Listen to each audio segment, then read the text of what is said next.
માનવ અને પશુની અંદર કોઈ તફાવત સમાનતા છે, કોઈ તફાવત નથી.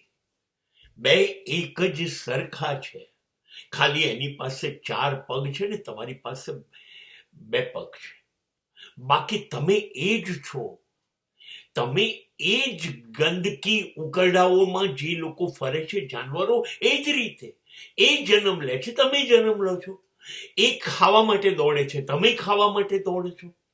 તમે લગ્ન એટલા માટે કરો છો કે બાળકો થાય. બસ એ લગ્ન નથી કરતો, સંભોગ કરે છે, રોડ ઉપર કરી લે છે, ઘર નથી માટે એને પણ બાળકો થાય છે.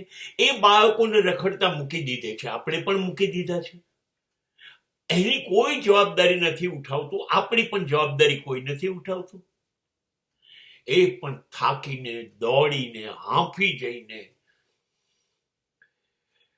મોટા જાનવરોથી ડરીને બીને એક દિવસ એ પણ મરી જાય છે. ફૂટપાથ પર એની લાશ સડે છે.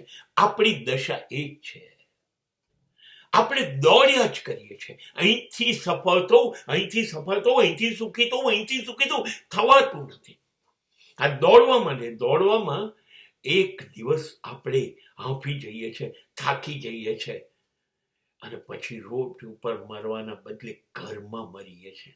બસ, બાકી કોઈ ફેર નથી પશુમાં અને માણસમાં.